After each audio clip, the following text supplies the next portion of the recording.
Tomorrow is chasing new adventures and following them everywhere. Fly Emirates. Hello, tomorrow. 30 வருட கால யுத்தத்தினால் தமது சொந்த இடங்களை தொலைத்த பலர் மீண்டும் அந்த இடங்களை நோக்கி நகர்ந்து வருகின்றனர். அவ்வாறு பல நம்பிக்கைகளுடன் மக்கள் கால் தடம் பதிக்கும் கிராமங்களின் வரிசையில் அம்பாறை ஏத்தான்குளம் கிராமமும் ஒன்று. இந்த கிராமத்தின் நிலவரம் தொடர்பில் நியூஸ் ஃபர்ஸ்ட் என்று ஆராய்கின்றது. அம்பாறை நாவிதன்வள்ளி பிரதேச செயலகத்திற்கு உட்பட்டதே ஏத்தாளக்குளம் கிராமம். 3 தசாப்த கால யுத்தம் இவர்களின் வாழ்விடங்களையும் பறித்தெடுத்தது.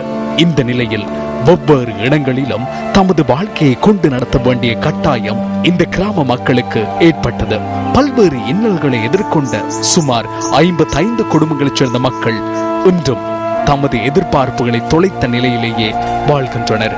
2009ஆம் ஆண்டு யுத்தம் நிறைவுக்கு கொண்டு வரப்பட்ட போதிலும் இதுவரையில் இந்த கிராம மக்கள் தமது சொந்த கிராமங்களில் மீள்குடியமர்த்தப்படாமையே இதற்கான காரணம். சுமார் 20 வருடங்களுக்கு அதிகமான காலம் மக்களின் நடமாட்டம் இன்று காணப்பட்டமையினால் இந்த கிராமம் இன்று இவ்வாறு காட்சி அளிக்கிறது.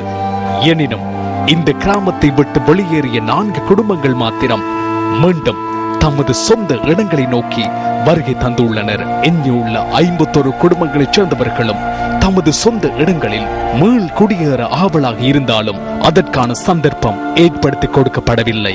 எங்கள் கிராமம் காடாகவும் தரையாகவும் மோசமடைஞ்ச நிலையில் இருக்கிறது. இதை இந்த அரசாங்க மக்களும் பார்வையிட்டு, அரசாங்க அதிபர் ஊடாக பார்வையிட்டு எங்களுக்கு இருப்பட வசதிகளும் மின்சார வசதிகளும் தண்ணீர் வசதிகளும் செய்து தருமாறு மிக தாழ்மையிடம் கேட்டுக்கொள்கிறோம். இங்கு மீள்குடியமைப்பு செய்வதற்கு உரிய வசதிகளும் அரசாங்கத்தாலோ அதிகாரிகளோ செய்து தரப்படவில்லை. காடுகளுக்கு மத்தியில் வாழும் தமக்கான போக்குவரத்து வசதிகள் முழுதாக தடைப்பட்டுள்ளதாக மக்கள் குற்றம் சாட்டுகின்றனர். மீள் குடியேறியுள்ள மக்களின் அன்றாட தேவைக்கான குடிநீரை பெற்றுக் கொள்வதிலும் இவர்கள் சிரமத்தை எதிர்கொண்டுள்ளனர். இரவு வேளைகளில் காட்டு யானைகளின் நடமாட்டத்திற்கு மத்தியில் தமது உயிரை பணயமாக வைத்து வாழ வேண்டிய நிலை இவர்களுக்கு ஏற்பட்டுள்ளது. 22-25 வருஷம் ஆகுது.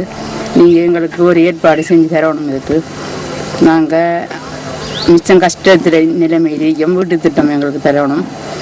போக்குவரத்து வாகனம் இல்லை எங்களுக்கு அடிக்கடி வந்து போறதுக்கு. அதால எங்களுக்கு கஷ்டமா இருக்கு. ஆனைகள் வந்து காடுகள் அரிக்கி தண்ணி இல்லை, கரண்ட் இல்லை. அதனால நாங்கள் பாதிக்கப்பட்டிருக்கோம். ஏதோ தயவு செய்து எங்களுக்கு இதுகளை எடுத்து மாதிரி தரோம். ஏத்தாளக்குளம் கிராமத்தை விட்டு வெளியேறிய எஞ்சிய மக்களுக்கு தமது சொந்த கிராமத்தில் வாழ்வதற்கான சந்தர்ப்பம் ஏற்படுத்தி கொடுக்கப்பட வேண்டியது அவசியம் அல்லவா? எனவே இவர்களையும் மீள் குடியமர்த்தி இவர்களுக்கான அடிப்படை வசதிகளும் ஏற்படுத்தி கொடுக்கப்பட வேண்டியது காலத்தின் தேவையாகும். News first.